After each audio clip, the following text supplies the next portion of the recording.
Wake that ass up. Early in the morning. The Breakfast Club.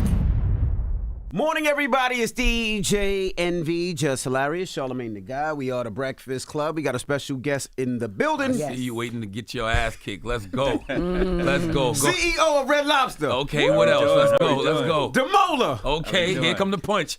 Adamolekun. Hey, that was Hey, good. okay. That was good. What did he get? That was an 8 out of 10, man. You almost got it. Almost got it. How do you pronounce the last name? Adamolekun. Adamolekun. You were very close, man. That's a good effort. How are we doing? Can we give our brother a water, please? You want another one?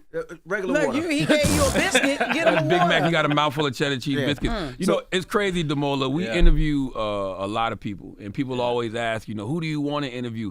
And I never know the answer. But then I see certain people on the schedule, and I'm like, damn, I would like to talk to this guy. And when I saw your name on the schedule, I was like, CEO of Red Lobster? Yeah. Yes, I'd like to talk to him. Yep. Well, He it's a said, pleasure to damn, be that's here. dope. You guys are doing amazing things. So it's good to be on. You. Well, let's start from the beginning. How did you Yeah. get into food? Because you just weren't the CEO of Red Lobster. You were CEO of P.F. Chang. So how did you get your start into this restaurant business? And you're only 36. Yeah, I was going to say, you 36. look young. Yeah. Look, I mean, really, I started by waiting tables when I was young, when I was in high school. And So you're from? I'm Nigerian originally, but I went to high school in Maryland. Okay.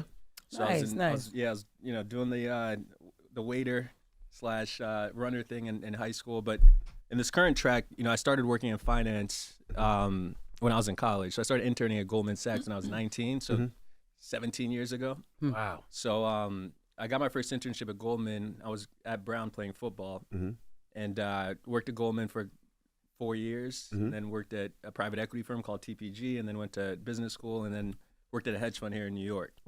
The reason I got into restaurants because I did a restaurant deal. We bought P.F. Chang's in 2019. Who was we? I worked for John Paulson, who's a famous billionaire investor in New York. His firm is called Paulson & Company. So I was working at a hedge fund. And we do a lot of things. The hedge fund's big. It's billions of dollars, and we do a lot of different things. But one of the things that we did that I suggested was to buy P.F. Chang's. It was up for sale. So I pitched it to the firm. They agreed. But I led the deal. This is 2019 now. So it was up for sale. I thought it was an interesting thing. Good brand, great history, great product. I thought we could do a lot of new things with it. We could add delivery. We could remodel the restaurants. We could make it more interesting, make it more relevant, cooler. Right. And it was all going pretty well, and then COVID hit, right, in 2020. Right. So my big restaurant deal, we put hundreds of millions of dollars into it, and it went south during COVID, like everything else did. All the restaurants were closed. So Just curious, how much was P.F. Chang selling for back then? we never released it, but there's an article that quotes something around $700 million. It's in the ballpark. Okay. So We they never- didn't make their money back, clearly, though. No, we did, but that's the Okay, thing. okay. I had to go save it. So in COVID, it looked like we weren't gonna. It looked like a bad deal, and it was my deal. So that's on me, right? So it wasn't looking good. We lost a CEO during COVID, and I had to go step in to sort of rescue the situation. Now the year before that, I was chief strategy officer, so I'd been there. Every week I was flying to Scottsdale, where the company's headquartered. I was flying back to New York, so I was running the company kind of as chief strategy officer, and then I was at the hedge fund. And then when COVID happened, we lost a CEO. They asked me to be CEO. So that's when I stepped in, again, because it's my deal. I'm responsible for the outcome, right? So I went in there to try to salvage things and get us through COVID, which we did. And then we grew from there. We ended up being a really good deal. But not without a lot of blood, sweat, and tears for a few years and getting through it. So that was that. That ended up well. So you took the salt and pepper prawns off the menu at P.F. Chang's. Yeah. No, that you? was not me. Oh, that wasn't you. That I was just not making me. sure. All right, go yeah, ahead. I was gone by then. Okay. I got so many questions, man. Yeah, Number please. one, Yeah. you Hey, said whatever you guys want to talk about. you said you started at 19 doing what? You was I got my first internship at Goldman Sachs, Who which is an puts- investment bank. who puts those seeds in your mind at such a young age to say this is what I want to do at 19 years old? It's a good question. So when I was even younger than that, when I was in high school, I played football, and I was trying to go to a good school, but at the same time I was trying to play football in college. I ended up playing at Brown. But before that, I won a speech contest. I had an English teacher that was like, join the speech and debate team. You talk too much, I think is what she was trying to say. But I joined the speech and debate team, and I won a couple of things. I won the state championship for debate. Then I won a speech contest, which paid me $10,000, right? It was a scholarship. And it was the most money I'd ever had at that point. I'm like, okay, we made it, right? Like, I decided I wanted to invest that money. That's why I started with investing. So I got a bunch of money when I was in high school. I decided I wanted to invest. What does that mean? Back then, everybody was doing real estate. It's like 05, 06. Everybody's trying to buy real estate. So I thought I could do that. It wasn't enough money. I learned quickly. But I could buy stocks. So I got into stocks first. And I opened a portfolio and I just started. I read, there's a website called The Motley Fool. I think it's still around, but that's what I used to read. I'd read anything about Buffett. And you can buy stocks with $100. You can buy stocks with $10,000. You can buy stocks with millions of dollars, right? It's just, you buy more of them. So I learned that and sort of trained myself and asked a bunch of questions of people who I knew that were doing that sort of thing. So when I got to Brown, I joined the investment club. Now it's an Ivy League school. There's a bunch of people who, their parents work in that world. They grew up around it. They know a lot, right? So I learned a lot quickly, but then I applied for Goldman. And, you got to pretend a little bit, right? So I studied. I didn't come from that world, but I studied and I showed up to these interviews and I got the internship. When you say pretend, what do you mean? Well, you don't, You mean you lied about something? No, there's people that are born and raised to do this. Gotcha. And they're taught at a young age. I was teaching myself in high school and college. When I say pretend, it's you study enough to be dangerous, to come into an interview and know what you're talking about. Know what you're talking about, yeah. Fake it till you make it. It's not faking it. It's teaching. It's becoming the thing you need to be. It's becoming the person you need to be. So pretend is the wrong word. Yeah. But it's becoming. I would say preparing. Preparing. Yeah. You need to recognize that who you are now isn't who you're going to be ultimately, and you need to take steps towards your goals. That's what you know, and that's how you are. Both. So what you know is studying books, studying how to invest, studying stocks. How you are is like working at Goldman Sachs is hard. You need discipline, you need work ethic, you need curiosity, you need to be able to communicate, you need to be able to defend your ideas, negotiate, like all these things. So there's skills that you have to develop in yourself, and there's knowledge you need to acquire, both. And when you do those things, you can be dangerous, right? You can show up to something and stand up and get it, make it happen. So was it your parents, like a father figure, a mother figure? Like who pushed you in that direction? Like because even in high school, you talking about you invested the money. Like yeah, I was making. Listen, it's 06, so everybody was making money. All stocks were just going up back then. I thought I was a genius, but it was just the market. What were you doing as a child? Like that's what I'm trying to figure out. Like. I mean, so I was born in Nigeria. My dad's a doctor. He's a neurologist. And my family is all about academics. Got you. So the idea to try to achieve has just been in my life since I was young. Absolutely. It's, what are your grades? You got 6 A's and 1 B. What's up with that B? Like, let's get that to an A. That was kind of my childhood. And then we were immigrants to America. We moved when I was 9. And coming here for us, I mean, my parents did a lot to bring us here. It's a very complicated, difficult process, and it took years, right? It took like 5 years for them to do that. So I think you should be saying that at a time like this. Yeah. Well, there's different ways to immigrate. So this is a skilled visa, is what my dad used, and it's a legitimate process. It just takes a long time. Yeah. There's a bunch of tests. There's a bunch of. They don't care. You're a successful black man. You're too smart. They can get you out of here. So how did you get to Red Lobster? Red Lobster. So the PF Chang's deal went well, and it won me some plaudits in the industry, because it was difficult, right? And we made it happen. And then after that, I connected with the folks who had lent money to Red Lobster before the company went bankrupt. So they were in line to own it coming out of bankruptcy. It's a good group called Fortress. And so they asked me first to consult, to provide advice. Like, you just spent 4 years running a business that was in distress, similar to this. What do you think of this situation? So I was advising them at first, and then it turned into they asked me to come run it. Basically, I presented a plan. They were like, "We like your plan. Please come execute it for us." Right. So I took over as CEO coming out of bankruptcy in September. And that's what we've been doing. When I first heard that story, I was on the radio acting like I knew what I was talking about, and I was just like, I know exactly what Red Lobster should be doing. Yeah. And I felt like Red Lobster should, scale down from being a fine dining establishment and be more like Chipotle. Like you could go in there and you can get your lobster and shrimp pasta right from the bar, or whatever the items is, just right there from the bar. Just make it like a smaller, more Chipotle-like establishment as opposed to a fine dining restaurant. Well, the thing about Chipotle is they have a so your point about being able to get food conveniently is an important one. There should be options, and there should be ways where you get things you need quickly. For example, our delivery business. That should feel fast casual-ish, where you put in an order, it comes quickly, etc. The way the company is set up has a cost structure that you can run it like Chipotle. For example, our restaurants, they're 10,000 square feet. Chipotle's are 1,500 square feet, maybe 2,000 max. So you have a real estate footprint that you couldn't run on Chipotle revenue per unit, right? You have to do more. The food we serve lobster and crab. You can't sell that at Chipotle price points because you pay too much for those products.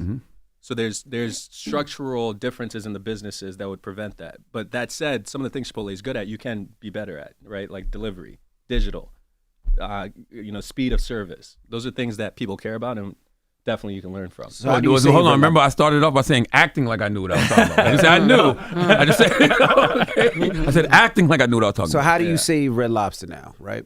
Well, so the thing is, you have to lean into what made it successful in the first place, right? Like, what do people love about Red Lobster? There's a reason it is what it is. The biscuits. Biscuits, for sure. Well, the Lobster, biscuits, and I also crab. think Yep. a lot of us from where we grew up, that was, we went for graduation. We went for Absolutely. That was the celebratory type of reward, things. like, Yeah, that it was was the feeling. It felt like 5-star fine It felt like dining. 5-star. There you go. Until you started making. That's it. But until all these other restaurants started popping up. Exactly. Now, people look down on Red Lobster when it comes to celebratory. They'll go to, a P.F. Chang's. They'll go to a Tao. They'll go to an expensive steakhouse because they don't look at Red Lobster as that I'm anymore. proud you included P.F. Chang's. I think that's I our wouldn't put P.F. Chang's in No, it. P.F. Chang's is They on the same level. I ain't putting P.F. Chang's in it. But that's good. But so how do you change that way of thinking? So Or do you want to? Red Lobster was the first company to take these high-end seafood products across the country. It was the first place you could get lobster, get crab. For a lot of people, it's their first experience. I went to Red Lobster in Springfield, Illinois, when I used to live there when I was in 9 or 10, and I remember that, right?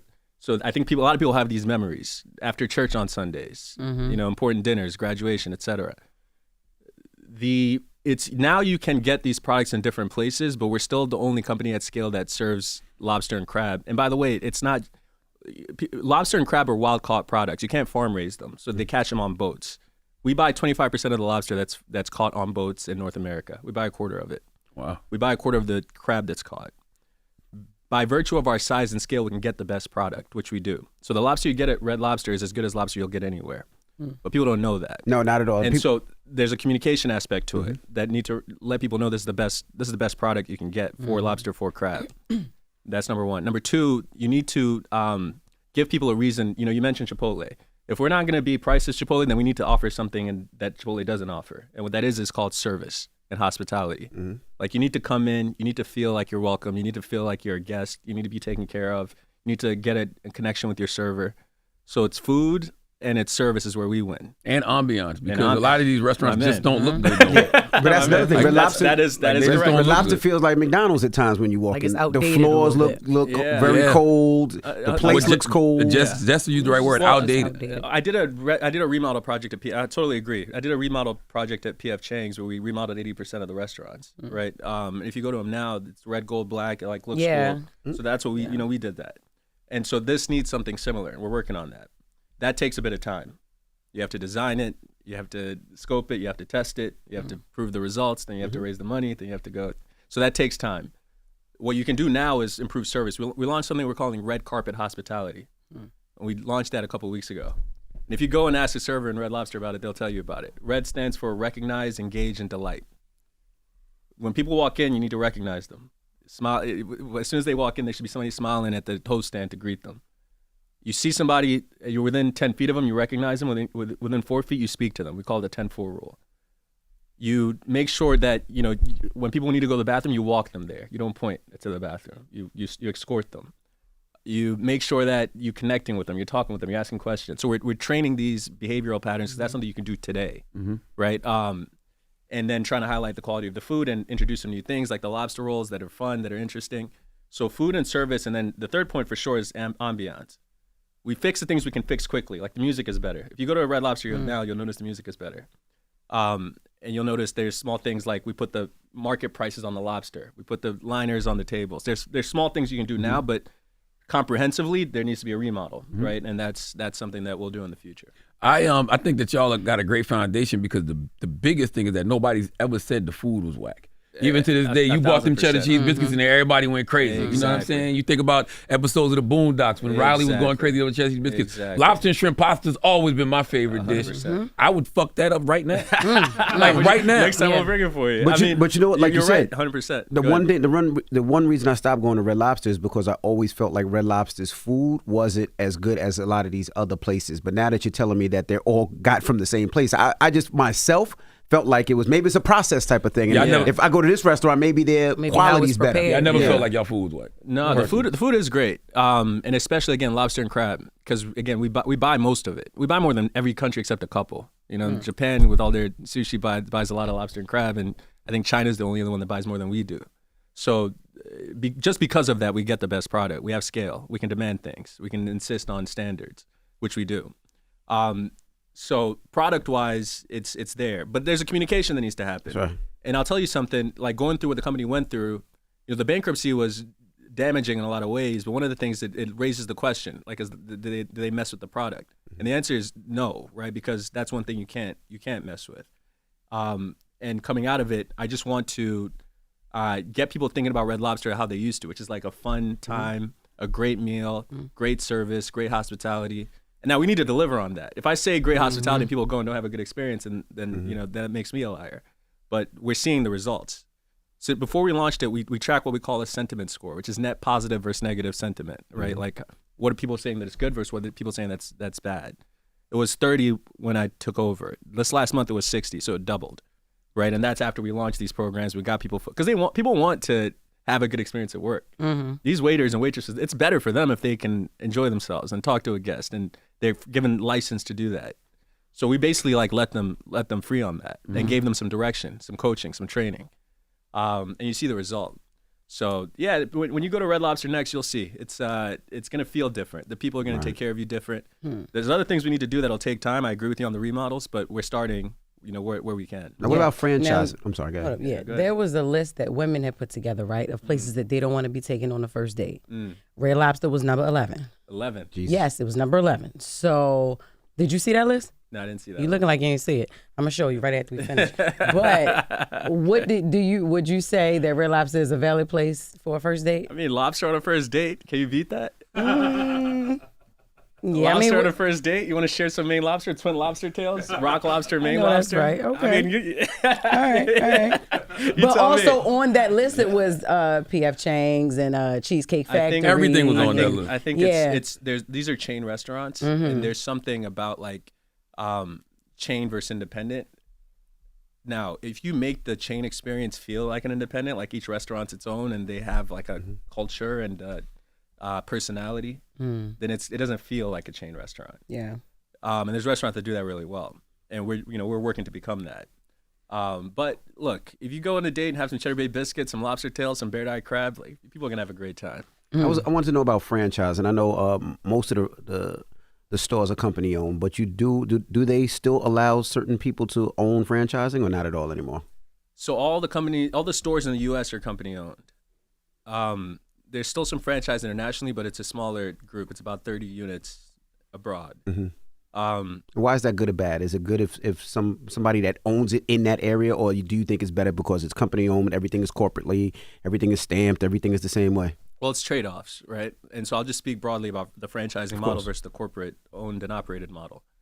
When you own and operate your restaurants, the benefit is you get to control them more closely. So what I just talked about, red carpet hospitality, I rolled it out in our restaurants with my COO and my team, and we presented to the people who manage the level above the restaurants, the people who they report to, the people at the restaurants. We rolled it out quickly. You can do that. Get everybody in a call. This is what we're doing.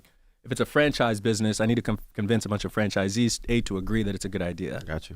B, to want to fund it. This case there's no funding required, but it might need money, and they have to put up the cash, right? Whereas if we run it, we can just make that decision.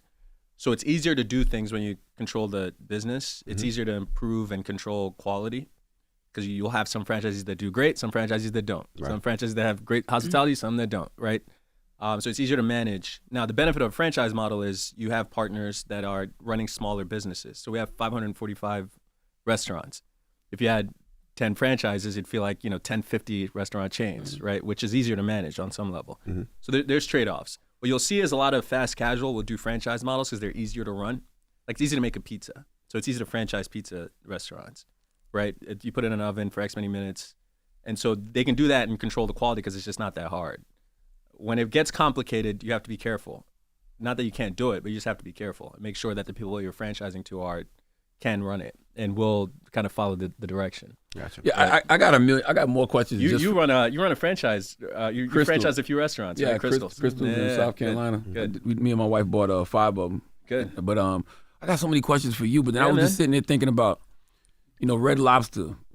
How do you keep people feeling the nostalgia of Red Lobster? Because as I'm sitting here and I'm listening to you talk, I'm just thinking about all the different memories I've had in Red Lobster. So how do you keep this nostalgia of that, but then still move people forward? That's why I love the brand. That's part of why. So when we bought P.F. Chang's, I used to tell people, like, you ask anybody about P.F. Chang's, they'll be like, oh, I love P.F. Chang's. I used to go there all the time. I haven't been in a while. And same with Red Lobster, even to a higher degree, I think. Especially in our community. A lot of people have these Red Lobster amazing memories. Yeah. And so that's a good starting point. So if one is to redeliver on the promise of the initial brand, right, which is great food, great service at an affordable price. And so we need to deliver that, number one, which is red carpet hospitality, the food menu stuff, like we're working on all that. And then it's inviting people back, right? So that's a marketing challenge, like talking about it, letting people know that it's different. It's got new leadership. We're doing new things. And we're trying to get the word out on that. And then it builds people come in with good memories, trying to see what it is. And if they have a great experience, then you snap back into it.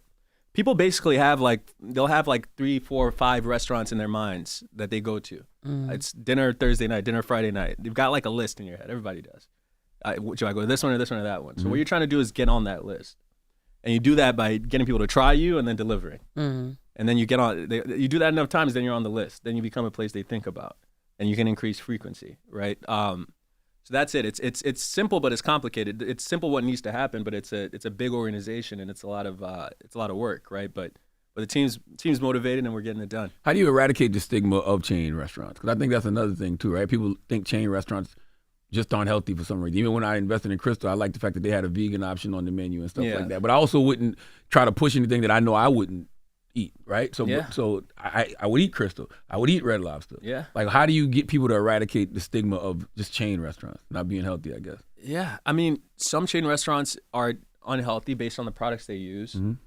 I think it's about focusing on the food. Like, there's a lot of chain restaurants. There's only one that serves lobster and crab the way we do.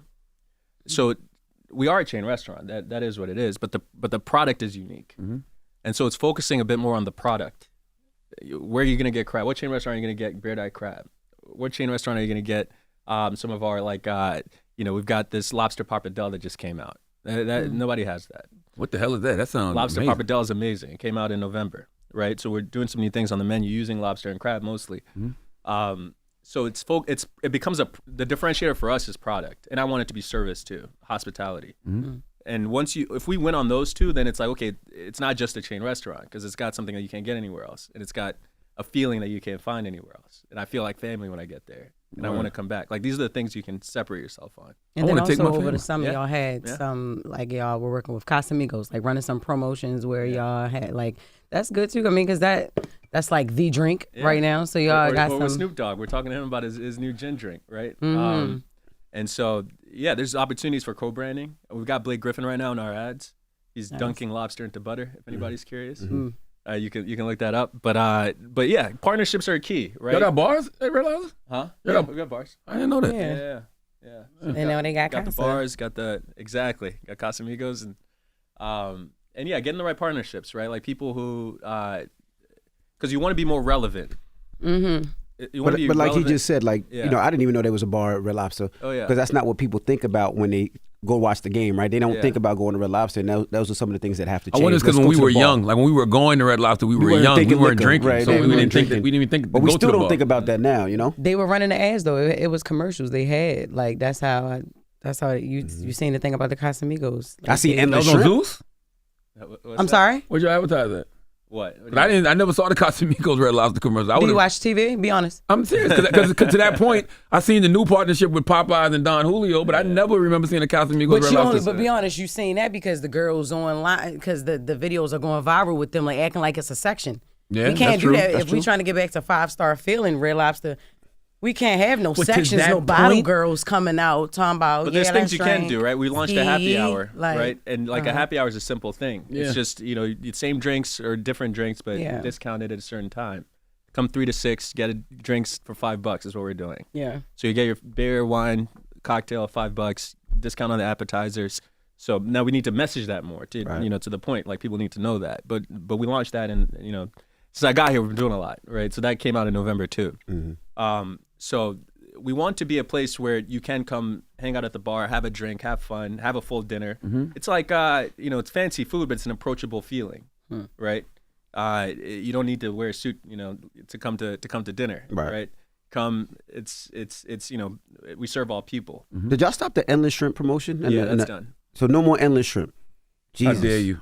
Got it messed up now. By the way, that was it wasn't a dumb promotion, but don't promise people endless shrimp, because y'all never give endless shrimp. It was a challenge. Exactly. I know people who've tried. I don't know if you meant Mack when They you do walked put a in. cap on it. He's tried. I've been in restaurants where they put a cap on the endless shrimp. I mean, let's look at the way it was done didn't work. I'm not saying it'll never be done, but it'll be done in a way that's more sensible. What's sensible? Because I'm gonna tell you what people will do. Go in there with 4 people, one person order endless shrimp, and they just keep bringing mad shrimp for the table. That's insensible. No, I agree. I mean, it is. So, look, I mean, these promotions, people do promotions like this. Olive Garden does a endless pasta promotion. Like, people do these Lies. things. All of this endless stuff is a lie. They will put a cap on your fat ass. But, at some point. pasta different because it fills you up so fast. Shrimp, you could just keep. And it's cheap. Yeah. Yeah. And it's cheap. So they can do that. So you just need to, the math needs to make sense. Is it endless cheddar biscuits still? We'll if you want more biscuits, we'll give you more biscuits. We bring out 6 to the table. The biscuits we can give you. Because when you eat them and drink that water, it's gonna fill your stomach up. Right up. That's Yeah. right. Well, so the biscuits are amazing, right? And people love them, and it's an easy thing for us to do. So that's an example of being hospitable. Right. Not every table's gonna get endless biscuits, but if you were asked your server, "Could I have more biscuits?" they're not gonna say no. Are you allowed to Right. tell us the truth about the endless shrimp? Tell us the truth. It do you never mean? was. It never was endless. It was endless. Put them out of business. So then endless. why did it come to an end? Look, let me say this. I can't get too much into it, but I'll say this. The previous owner of the business was the shrimp supplier to the business. He's double dipping. Shrimp cut off. So the math is different. Gotcha. If you're strictly thinking about the business versus also thinking about the supply chain, the shrimp supplier, then it's different math, right? So I'm thinking just about the business right now. Or The supplier is no longer involved. it often seems like they want to put black people in these CEO positions when the company is like messed up, right? So why did you want this job, especially at the time Red Lobster was going through bankruptcy? So I did the work before. Look, I'm an ambitious person, and I'm young for the position. I had a lot of success at Chang's, but even that, when I took over, was not looking good. So for me, I think the brand is worth saving. I think it can be saved. There's a lot of things that need to be done, but I've got the energy and I've got, I'm dedicating the time. We hired a great team. So for me, it's a great iconic brand. There's 30,000 people that work for the company. If we can save it, that's a good thing for the country. It's a good thing for the people that work there. It's a good thing for the people that have history going there, right? So it's not easy, but it's doable. And why not try to see if we can get this done? How do you know when to step out? Because you was with PF Chang for 4 years. Well, first of all, why did you step down? I was from asking the PF same Chang? question. Yeah, why'd you leave PF Chang's? Well, we more or less achieved the objectives that we set out to achieve initially, and I was also involved on the finance side, right? I was working at a hedge fund, so I went back to the private equity side to look at the opportunity to do something similar because we learned a lot doing that, and we felt like we could do that again, right, with a different brand. And then the Fortress group reached out, and we worked with them on Red Lobster. But PF Chang's is a great business. This is about twice the size of PF Chang's in terms of sales, and maybe 3x the size in terms of footprint. So it's a bigger challenge. It's a bigger opportunity. you know, a lot of life is calculated risk, right? And it's, you know, it's hard to really build something without taking some chances along the way, right? There's no guarantee that there's no guarantee when I took over the PF Chang's role that I'd be successful. But if I was, you know, it'd be great for a lot of people. And we were. Same thing here. If we're successful here, this is an iconic brand that we brought back from bankruptcy and hopefully turn into a thriving company for decades to come, right? So that to me is worth going for. So why did you start down with PF Chang's? Just we were just basically done. We were ready to, you know. So once you turned them around, once the owners decide that it's time to do something, you know, we turned it around, and eventually, you know, without commenting on their situation, but they're going to do different things from an ownership perspective, right? So it's it was behind the scenes combos, right? But nothing to do with the business. So is that just the mind state of being, you know, who you are? Like, you know, they'll hire you, put you in these positions, you'll turn them around, and you'll move on to the next thing. No. I mean, it depends on the situation. If it's a group, for example, Fortress is willing to invest and do the work to turn this business around. And if that's the case, then I can be successful. But you need that alignment, ownership and operator. When ownership takes a different perspective, for example, we want to manage cost, let's say, or we want to, you know, cut certain things, or we want to stop investing in certain things. If I disagree with that and I go and execute it, then I'm responsible for the result. So on some level, you just need to agree with what ownership wants to do. And ownership owns the business. So if you disagree, it's you that got to leave, right? Not the people that own the business. So to the extent that, you know, look, every CEO is either going to resign or get fired one day. That's how CEO jobs end. You don't get promoted, you know, from that. So for me, it's as long as things are aligned, it makes sense. But it's not wise to be in a situation where you don't agree with the plan and you're responsible for implementing the plan. Because if you think something's not going to work and you do it and it doesn't work like you thought it was, like you predicted, and you're still going to get blamed. Do you change the target audience for Red Lobster? I'm just thinking about it now, right? And anytime you usually see a Red Lobster, it's in neighborhoods, right? It's in Queens. It's in areas where it's usually middle class or poorer. But when I look at PF Chang's, it's a little different. It's a lot different, actually. Do you change your audience, or is that the case? Because especially with the world now, a lot of people are not making the money as they were before, and they're struggling. So, which means in those areas, they're going to be struggling coming to Red Lobster. You mean the demographics of where the restaurants are? Absolutely. So it's tricky to move your restaurant footprint because you have long leases, and the footprint kind of is what it is. Some come up for renewal every year, et cetera. But for the most part, what we can do is so value is an equation. Part of it is price, and you can get some things on the menu that are lower price. For example, the lobster rolls are great. If you want lobster and you want it for $20, we've got the lobster roll in certain markets for that price. At the same time, value is what you get for the price. So if you improve what you get, then you improve value. So if hospitality is way better and the food is more interesting and the drinks are fun and you pay the same price, but all of that is better, people will perceive that as better value.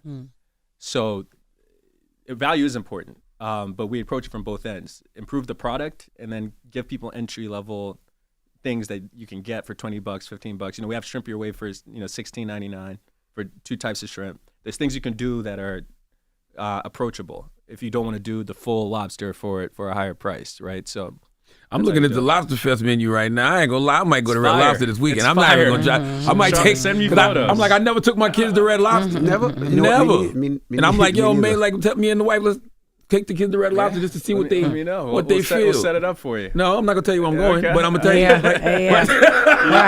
I know exactly which one I'm going to too. I know which one you're going to too. You know which one I'm going to? Yes. Okay. I know which one you're going to. Why the hotel? Only one? Yep. Okay. It's the only one? But that one look a little beat up though. It look a lot beat up. But I'm gonna tell you something. That's why I was just asking that question.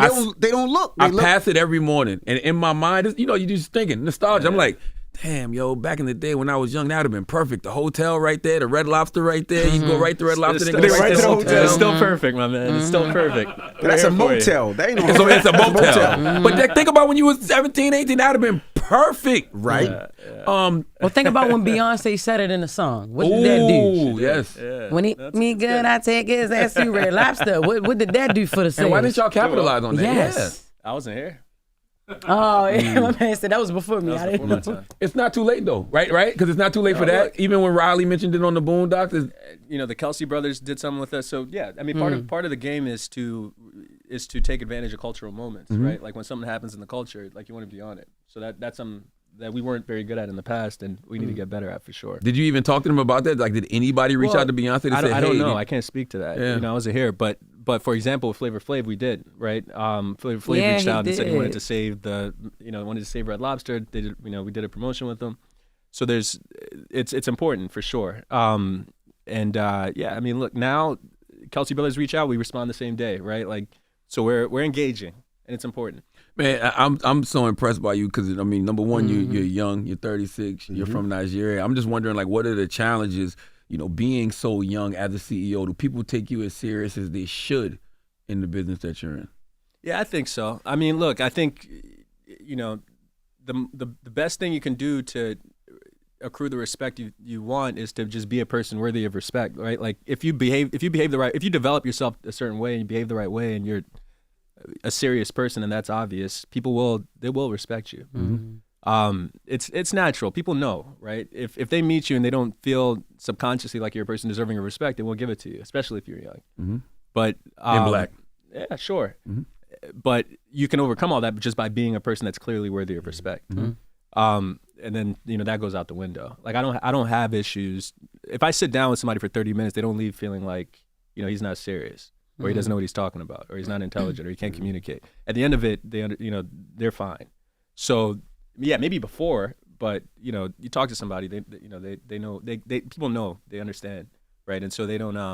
No, said ask about me, man. I'm like ask about me. Well, it's just.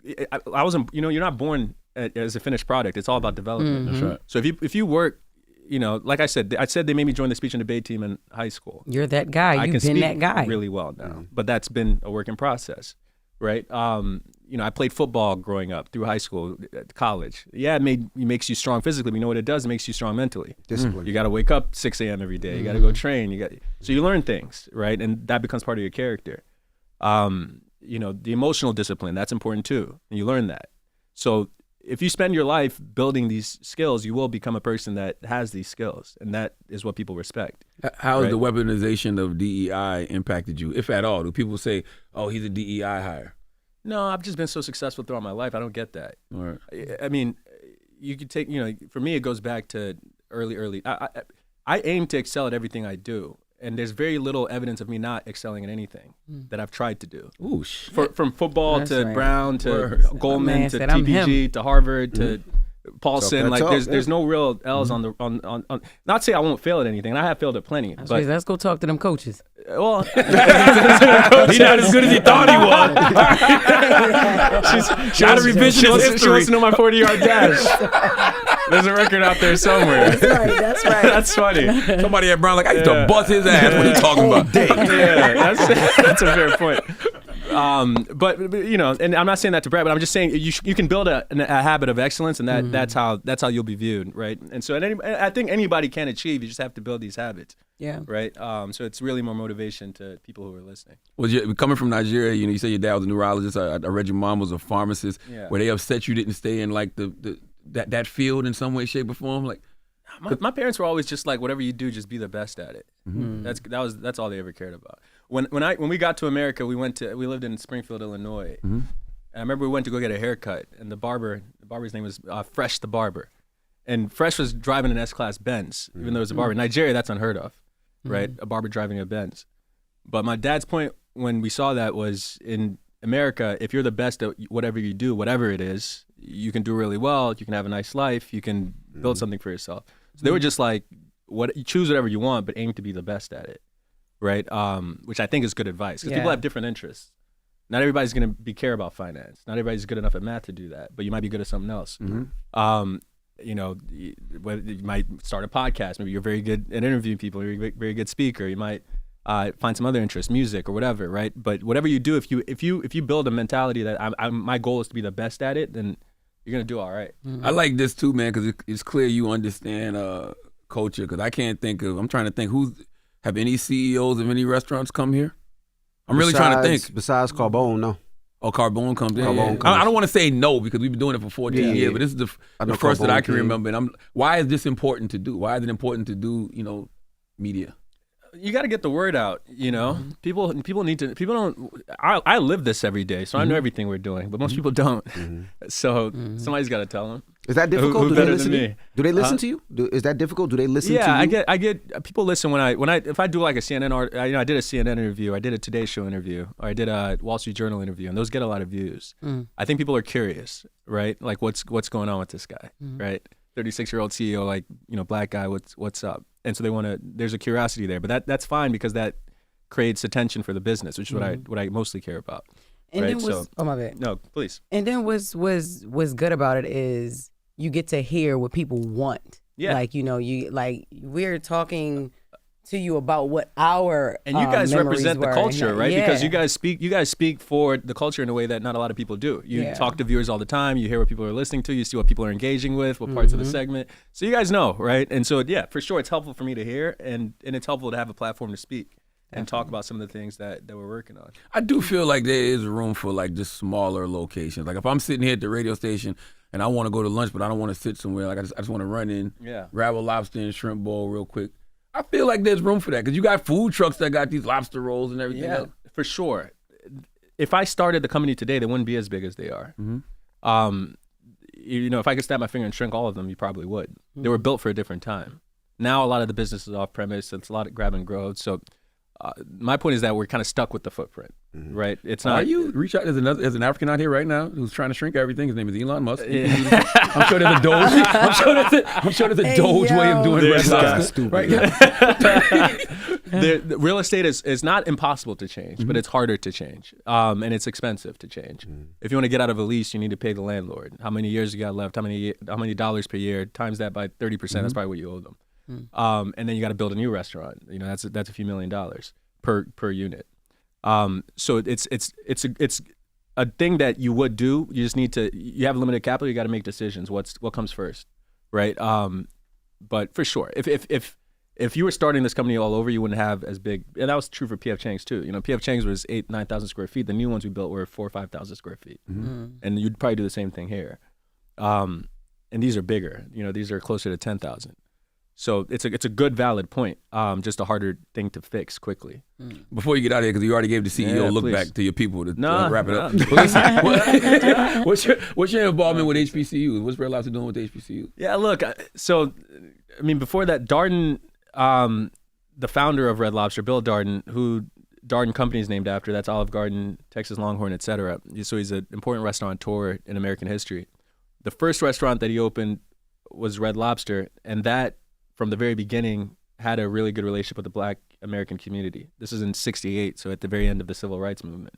But from the very beginning, Black people were welcome to eat there, welcome to work there. And that was a stance that he took from the very beginning. So it's always had a good relationship with Black America from the start. You mentioned Beyonce, you mentioned Flavor Flav. It's always had a position in culture. I'm just acknowledging it and speaking to it and doing more for that to try to build that. So HBCUs, we did Band of the Year, right? Where we went to watch the bands perform. FAMU won. Miles won for the junior division. And we gave the awards out. We sponsored it, Red Lobster, and millions of dollars went to scholarships and things like that. So we're gonna do more. That's a start. But it's an important community. It's one that has been connected to the brand for a long time, and it's a good place to spend time and spend money on our behalf. All right. Well, we appreciate you for joining us and bringing us some biscuits. Yeah, enjoy. That's right. Thank you so much. And whatever we can do to help, man. Yeah. I want to see you Good. succeed. Good. You know what I I'm saying? appreciate that. If people like you succeed, then that just means more success for the rest of us. I appreciate that. Yeah, Absolutely. visit your local at Red Lobster. You guys send feedback, and we'll keep improving. I'm going I this love it. weekend. Thank you. All right. You're Well, the there man. you have it. It's Thank Damola, Adamolekun. Yes, you nailed it. Well All right, done. there we go. Well It's the done. Breakfast Club. Good morning. Wake that ass up. Early in the morning. The Breakfast Club.